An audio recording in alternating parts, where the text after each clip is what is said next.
ഈശോ മിശിഹായ്ക്കും സ്തുതിയായിരിക്കട്ടെ. യേശുവിൽ പ്രിയമുള്ളവരെ,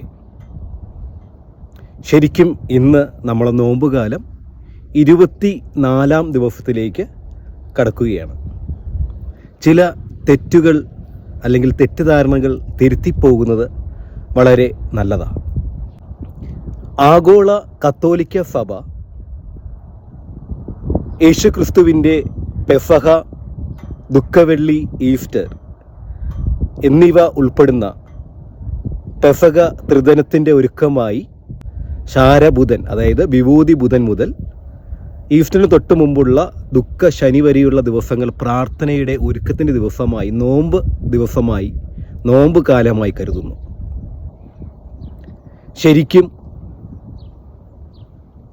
ബൈബിളിൻ്റെയും സഭ പാരമ്പര്യത്തിൻ്റെയും അടിസ്ഥാനത്തിൽ കത്തോലിക്ക സഭ 40 ദിവസങ്ങൾ പെസഹ നോമ്പ് ആചരണമായി ആചരിക്കുമ്പോൾ, കത്തോലിക്ക സഭയിൽ തന്നെ സീറോ മലബാർ, സീറോ മലങ്കര പോലുള്ള സഭകൾ 50 ദിവസത്തെ നോമ്പായും ആചരിക്കുന്നു.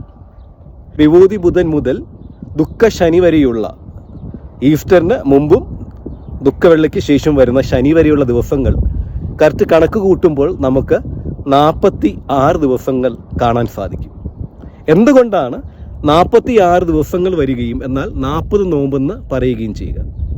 അപ്പോൾ ഇന്നു മുതൽ നമ്മൾ ആ ദിവസം, കാരണം ഞാൻ ഞായറാഴ്ച ഉൾപ്പെടെയാണ് ദിവസങ്ങൾ പറഞ്ഞു വന്നിരുന്നത്, പക്ഷേ അങ്ങനെ പറഞ്ഞു വരുമ്പോൾ നമുക്ക് 46 ദിവസങ്ങൾ ഉണ്ടാകുന്നു. അപ്പോൾ അതിൻ്റെ ഒരു തെറ്റിദ്ധാരണ ഉണ്ടാകാൻ സാധ്യതയുണ്ട്. അപ്പോൾ അത് മാറ്റി യഥാർത്ഥത്തിൽ എന്തുകൊണ്ട് കത്തോലിക്ക സഭ 40 നോമ്പ് ആചരിക്കുന്നു എന്നത്, ഇതിൻ്റെ മുഴുവൻ വീഡിയോ നമ്മുടെ യൂട്യൂബ് ചാനലിൽ തന്നെ ഫുൾ വീഡിയോ ആയിട്ട് ഇട്ടിട്ടുണ്ട്.